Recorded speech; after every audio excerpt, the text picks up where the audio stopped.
Täna olemme Saku Palmaja hoovis koos Titta Hämäläineniga. Palun räägi, kes sa oled?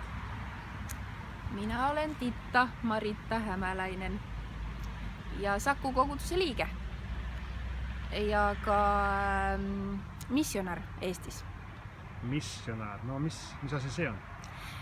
Missionär on kristlane, kes on läkitatud koguduste poolt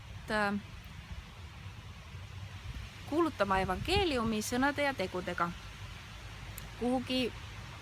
No see ei pea alati olema kaugemale, aga tihti kui organisatsioonid kuhugi läkitavad, siis tihti läkitavad kuskile välismaale. Ja sina tulid kunagi Soomest. Ja. Milline aasta see oli? See oli aasta 2005. 2005 ja nüüd on 2020. See annab 15 aastat. Ja nüüd lähed varsti tagasi ka? Ja, juulikuus lähen tagasi Soome. Ja miks nii? See on sellepärast, et see organisatsioon, kes mind siia on läkitanud, ehk siis Soome Missioni Selts, lõpetab oma töö Euroopas ja nad keskenduvad põhiliselt Aafrikale ja Aasiale ja seal teatud riikidele. Ja sellepärast on ka mul siis aeg ära minna. Aga sul on olnud palju häid aastaid siin Eestis ja oled töötanud laste ja noorsootöö ühingus ja ka meie Saku Toomase koguduses. Millega oled siin meie koguduses tegelenud?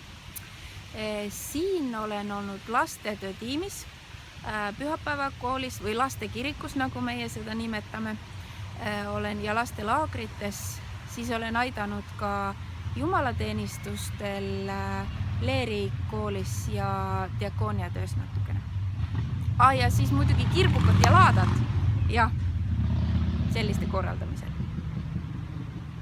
Ja kui vaadata tagasi, et seda neid asju, millega oled saanud kaasa lüüa, et mille üle oled eriti uhke või vaatad tagasi ja vaatad, et noh, see oli küll tore. Ja mille üle tunned pigem, et see oleks võinud olla paremini?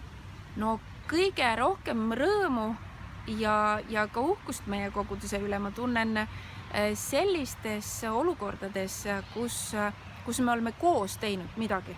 Ja üleüldse nagu see, mida ma naudin meie koguduses, on see, et meid on nii palju, kes panustavad nendesse ühistesse asjadesse ja et iga inimene saab oma ande kasutada või rakendada ja nii paljud on kaasatud koguduse töösse. Et see on kõige ägedam. Nüüd mul sellist asja, et oleks võinud paremini minna. Ma arvan, et me õpime koos, mul mingid erilist ei tule meelde, aga kindlasti ja alati me õpime ju midagi ja mõtleme, et järgmine kord teeme paremini. Kas tuled tagasi Eestisse Sakku kunagi arvad? Kui Jumal lubab, tulen. Muidugi tulen siia külla ja ega ma Saku kogudusest ei lahku. Aga seda, kus ma siis pärast töötan või elan või nii, seda ma veel ei tea.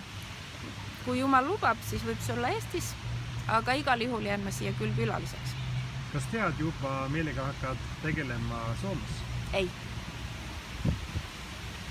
Ma tean, et ma külastan neid kogudusi, kes on olnud mind toetamas ja läkitamas, neid on Soomes 9 ja siis ma saan neid kõiki külastada ja viia siit tervitusi neile ja sealt on paljudest kogudustest ka käidud siin külas, nii et see on nagu eriti äge, et ma saan seal rääkida ka Saku koguduse elust. Tore, tervita neid meist.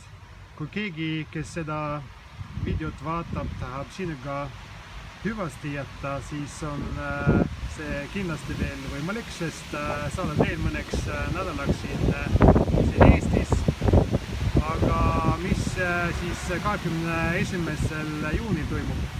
21. juunil toimub meil siin jumalateenistus kell 10 see on ilmselt palvemaja hoovis, kui ilm lubab, on ju. Ja siis pärast teenistust on meil siin kiriku grill, mitte kiriku kohv, vaid grill ja siis on sihuke ärasaatmine. Et siis on võimalik siia tulla ja kõik olete väga oodatud. Viimane küsimus, Titta, mis on sinu lemmik piiblikirjakoht? Neid on mitu, aga viimasel ajal üks, mis mind on väga kõnetanud, on Johannese evangeeliumi 15. peatüki algusest üks lõik, kus Jeesus räägib sellest, et tema on viinapuu ja meie oleme oksad. Ja siis ta ütleb seal sellise lause, sest ilma minuta ei saa midagi teha. Ja see on tõesti nii. Ilma Jeesuseta ei saa me midagi korda saata. Suur tänu sulle, Titta, ja palju õnnistusi kaasa Soome edasi ja loodame sind tihti näha ka peale 21. juunit. Mina loodan ka. Aitäh!